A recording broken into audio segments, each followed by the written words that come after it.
Hello friends, કેમ છો? e-અભ્યાસુમાં આપનું હાર્દિક સ્વાગત છે. ટીવાય BCOM સેમેસ્ટર 5માં લાસ્ટ વિડીયોની અંદર ઇંગ્લિશ સબ્જેક્ટની અંદર લાસ્ટ વિડીયોમાં આપણે ફોર્મલ લેટરનું ફોર્મેટ જોયું હતું. હવે એ જ ફોર્મેટના બેઝ ઉપર આપણે આજે ફોર્મલ લેટર જોવા જઈ રહ્યા છીએ. ફોર્મલ લેટર જોઈએ એ પહેલાં ટીવાય BCOMમાં કોર્સની અંદર તમારે કયા પ્રકારના ફોર્મલ લેટર્સ પર ધ્યાન આપવાનું છે? તો કે પહેલું રેઝિગ્નેશન લેટર, જે આજે આપણે જોવા જઈ રહ્યા છીએ. બીજું કમ્પ્લેન લેટર, ઇન્ક્વાયરી લેટર અને બેંક મેનેજરને લેટર પોતાનો એડ્રેસ ચેન્જ કરવા પર લખવાનો છે. તો આ 4 લેટર્સ પર આપણે ફોકસ કરવાનો છે. 4માંથી 1 લેટર પરીક્ષામાં આવશે અને એક્ઝામમાં 1 લેટરના 10 માર્ક્સ હશે. 4 લેટર્સ પૈકી આજે આપણે રેઝિગ્નેશન લેટર જોવા જઈ રહ્યા છીએ. તો ચાલો રેઝિગ્નેશન લેટર જોઈએ. હવે આમાં રેઝિગ્નેશન લેટરમાં જે લાસ્ટ વિડીયોમાં ફોર્મેટ હતું એ જ પ્રમાણે જોવાનું છે. તો લાસ્ટ વિડીયોના ફોર્મેટ પ્રમાણે સૌથી પહેલાં સેન્ડરનું નામ હતું કે જે લેટર મોકલવા જઈ રહ્યું છે. તો અહીંયા સેન્ડરના નામ તરીકે આપણે લખ્યું છે શ્રેયા પેઇન્ટર. ત્યાર પછી સેન્ડરનું એડ્રેસ જોવાનું હતું. તો અહીંયા લખ્યું છે 356 પાર્ક વ્યૂ, જલારામ નગર, અંકલેશ્વર અને જે તે સ્થળનો અહીંયા પિનકોડ આવશે. અહીંયા અંકલેશ્વરનો પિનકોડ 393001 લખ્યો છે. ત્યારબાદ ફોર્મેટ મુજબ ડેટ લખવાની આવશે. તો અહીંયા ડેટ મેન્શન કરી છે. ડેટમાં સૌથી પહેલાં જે દિવસે, જે તારીખે આપણે લેટર લખવા જઈ રહ્યા છીએ એ તારીખ, મહિનાનું નામ અને યર. 15 ઓગસ્ટ ફૂલ સ્પેલિંગ, આખો સ્પેલિંગ લખવાનો છે, 2021. આટલું થઈ જાય ત્યાર પછી આગળ 2 લખીશું અને 2 પછી અહીંયા જે પોસ્ટના વ્યક્તિને રેઝિગ્નેશન લેટર પહોંચાડવાનો છે એ પોસ્ટનું નામ આવશે. અહીંયા આપણે જે લેટર પહોંચાડવાના છીએ તો આ લેટર આપણે HR મેનેજરને પહોંચાડવા જઈ રહ્યા છીએ, એટલે અહીંયા HR મેનેજર લખ્યું છે. જો રેઝિગ્નેશન તમે સ્કૂલમાં હોવ અને સ્કૂલના એઝ અ ટીચર તરીકે રિઝાઇન આપી રહ્યા હોવ તો અહીંયા આવશે ધ પ્રિન્સિપાલ. બીજું કંપનીમાં હોય તો HR મેનેજર, જનરલ મેનેજર આવી શકે. તો આ રીતે પોસ્ટ પ્રમાણે નામ લખવાનું છે. એ પોસ્ટનું નામ લખશું. ત્યારબાદ કંપનીનું નામ આવશે. કંપનીનું નામ અહીંયા છીએ આપણે આપ્યું છે ABC કંપની. કંપનીનું નામ લખાઈ જાય ત્યાર પછી જે તે કંપનીનું એડ્રેસ લખીશું. અહીંયા સુધી આપણે એડ્રેસ સુધી ગયા. એક તો સેન્ડરનું એડ્રેસ, ડેટ, રિસીવરનું, પોસ્ટ, કંપનીનું નામ અને તેમનું એડ્રેસ. ત્યારબાદ નેક્સ્ટ સબ્જેક્ટ આવશે. સબ્જેક્ટમાં જે તે સબ્જેક્ટ પર જ્યારે આપણે જે સબ્જેક્ટ પર લેટર લખવા જઈ રહ્યા છીએ તે લખી દેવાનું. હા, સબ્જેક્ટમાં યાદ રાખો કે સબ્જેક્ટ એ એક સેન્ટેન્સ જેવું ના હોવું જોઈએ. સબ્જેક્ટ એ 4 થી 6 શબ્દમાં પૂરો થઈ જવું જોઈએ.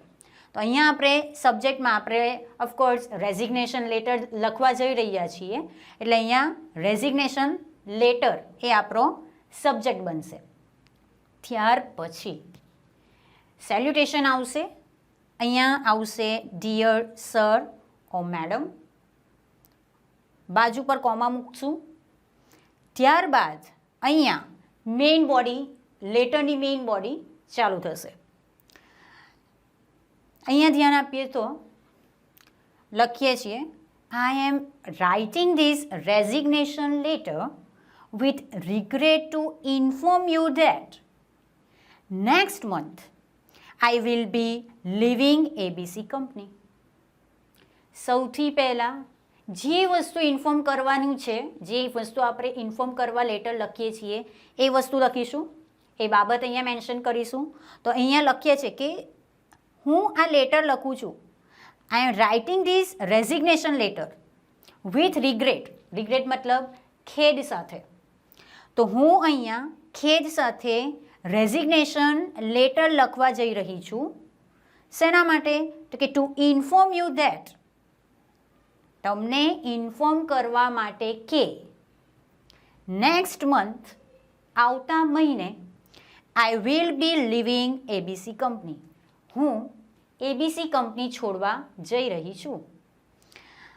Unfortunately family circumstances at this time require my full attention and I have important issues to take care of, which leave me unable to fulfill my duties to the company. તો અહીંયા reason પણ આપ્યું છે. Reason શું કીધું છે કે unfortunately એટલે કમનસીબે, family circumstances at this time, ફેમિલીના જે સર્કમસ્ટન્સીસ છે, તો સર્કમસ્ટન્સીસ એટલે કે પરિસ્થિતિ, આ સમયે જે ફેમિલીની પરિસ્થિતિ છે that require my full attention, એ પરિસ્થિતિને મારા ફૂલ અટેન્શનની, મારા પૂરેપૂરા ધ્યાનની, રિક્વાયર એટલે જરૂર છે. And I have important issues to take care of. બીજું કે આ જે ફેમિલીનો જે સર્કમસ્ટન્સીસ છે એની અંદર મારે કેટલાક ઇમ્પોર્ટન્ટ ઇશ્યુઝ છે કે જેની મારે કાળજી રહેવાની છે.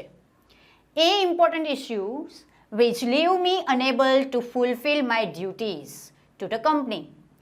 એ ઇમ્પોર્ટન્ટ ઇશ્યુ કે જે મને મારી કંપની પ્રત્યેની જે ડ્યુટીઝ છે, ફરજો છે, એને ફૂલફિલ કરવું એટલે કે પરિપૂર્ણ કરવા માટે અનેબલ એટલે સક્ષમ નથી.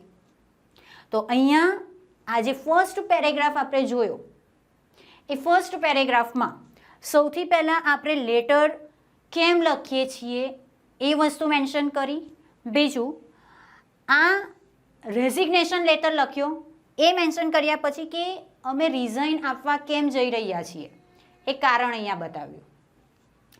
આગળ જોઈએ. I am very sorry for this ઇનકન્વિનિયન્સ.